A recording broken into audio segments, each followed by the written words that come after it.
So, who'd like to go to heaven?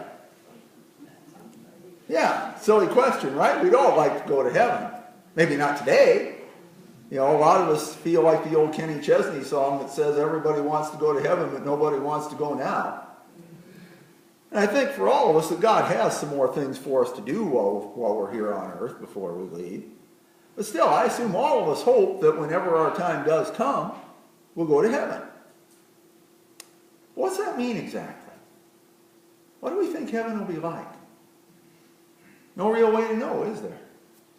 I don't think it's going to be sitting around on clouds strumming harps the way some popular images would suggest. I really don't think we're going to do a lot of sitting around at all. The Bible indicates in Revelation that we're going to serve God in heaven. But I don't think our service is going to feel like a burden or anything either. I think we'll enjoy serving God. I think we'll want to serve God. But that's about as far as I'm willing to go as far as what heaven is like. I mean, heaven has to be a pretty awesome place, right? Because it's where God is. Just that alone would make it pretty awesome. But exactly what it's like, exactly what we're like when we get there, we don't know. The Bible does not tell us that. But heaven does not have to be a complete and total mystery to us either, because Jesus talked about heaven quite a bit. In our reading for today, Jesus used some parables to tell us what the kingdom of heaven is like. There are several of them. We're not going to look at all of them in detail right now. We just don't have the time. Might be a good sermon series to do someday, looking at everything Jesus said about the kingdom of heaven. For today, we're just going to do a quick overview of what Jesus told us in those verses from Matthew. He starts out by saying, the kingdom of heaven is like a man who planted good wheat seeds, but whose enemy snuck in and planted weeds in among the wheat. And of course, both of them came up. The man knew an enemy had done this to him, but he told the servants not to pull the weeds, because they might take out some of the wheat too. He says they should wait until the harvest, then they can take the weeds out and burn them, and put the wheat into the barn. So what do you think about that one? Kind of depends on which one we think we are, doesn't it? If we think we're the wheat, then we're in good shape. We're going to go and be with the master. If we think that we're the weeds, then we're not in such good shape at all, are we? We're going to be burned.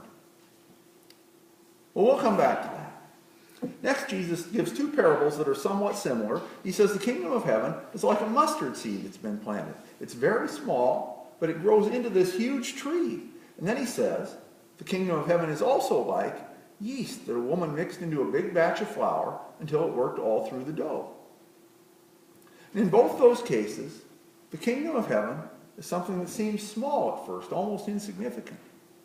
But it grows and develops and it becomes incredibly important. In the case of the mustard seed, it becomes so big it provides shade for the garden and shelter for the birds. In the case of the yeast, it changes everything about the dough. It's what makes the dough worthwhile. And Jesus goes on to say, the kingdom of heaven is like treasure hidden in a field, and it's like a pearl of great value. In both cases, the person in the parable is willing to do whatever it takes to possess it. It's worth anything and everything that they have to sell or to trade in order to get that. Jesus tells us there is absolutely nothing in the world that is more important than the kingdom of heaven. And then finally, Jesus says the kingdom of heaven is like a net that catches all kinds of fish. Eventually, the boat is brought to shore. The fishermen go through it. They separate the good fish from the bad. The good fish are kept in baskets. Bad fish are thrown away. And Jesus says, this is how it will be at the end of the age. The angels will come and separate the wicked from the righteous and throw them into the blazing furnace, where there will be weeping and gnashing of teeth. The Gospel of Matthew presents all these parables, all these examples of what the kingdom of heaven is like, one after another, bing, bing, bing. All of them in the same chapter. And I would think the disciples' heads must have been spinning.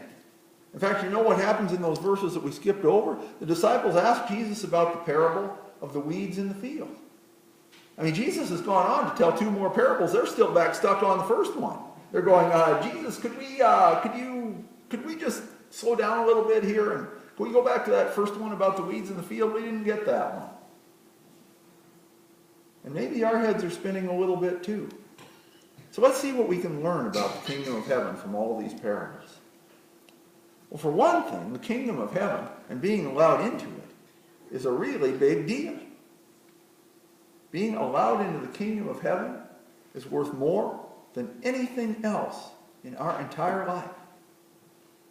For another thing, the kingdom of heaven will completely transform our lives, just like the yeast in the dough.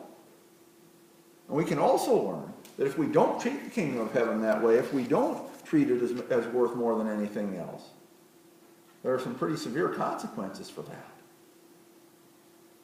And it's important that we recognize that. I don't know if you've noticed this or not, a lot of Christian churches seem to be de-emphasizing the importance of heaven.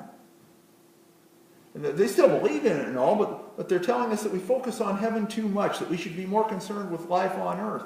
We should do what we can to help others, or to make the world a better place, or to transform society, or to get more out of our own lives. And they say those are the things that we should focus on, not getting into heaven. Now, those things are important, of course, but I don't think Jesus would agree with de-emphasizing the importance of heaven. Because Jesus says the kingdom of heaven is more important than anything else. We should be willing to sacrifice anything and everything to get there. And if we're actually willing to do that, our lives will be transformed in the process. So, well, you already probably know what the questions are. Are we willing to make the kingdom of heaven more important than anything else? Are we willing to sacrifice anything and everything to get there? Are we willing to allow our lives to be transformed in that process? We know what the questions are. The answers are a little more tricky, aren't they? And I don't presume to know what they are for you, because these questions are not asked as an accusation. They're questions that each one of us has to answer for ourselves. The only person I can answer them for is me. And my answer to those questions is, I don't know. I don't know. The kingdom of heaven is obviously important to me. I'm sure it's important to you too. But there's other things in my life that are important too. Wanda's important to me. My parents are important to me. There are other things, like music, like sports, that are important to me. Would I be willing to sacrifice all of that? Would I be willing to give up all of those people and all of those things that I enjoy for the kingdom of heaven? I don't know. To be honest, it's hard for me to imagine a situation where God would ask me to give up Wanda, or to give up my parents, or to give up any of those other things. I mean, I eventually will probably have to give up my parents through death, but it's not like that would be my choice. To have the Lord ask me to voluntarily give them up, or give Wanda up, for the kingdom of heaven. In all honesty, I don't know how that would work. It's hard for me to even imagine that God would do that. And so it's hard for me to figure out what my answer would be. Now, the other thing to remember is God knows that we're not perfect. And God does not expect us to be perfect. God understands why other things are and continue to be important to us. God's not going to automatically condemn us when that happens sometimes. But we should not use that as an excuse either. Because the point remains that God needs to be number one in our lives. God needs to be more important than the things we enjoy doing. God needs to be more important than our parents. God needs to be more important even than our spouses or our children. God needs to be number one. The kingdom of heaven literally is that important. So let's all of us, including me, let's look at our lives. Let's look at what we consider to be important. Let's look at how those things relate to the kingdom of heaven. And if they're getting in our way, then we need to do something about that. But here's the good news. God will help us. God wants us to make the kingdom of heaven the most important thing in our lives. And God wants to help us get rid of all of that stuff that's getting in our way. So if we go to God and ask God to help us. God will give us the help we need. It's not easy. Jesus never said it'd be easy. What Jesus said is that the kingdom of heaven is worth it. So let's get rid of all of those things that are getting in our way. And let's claim our place in the kingdom of heaven. Amen.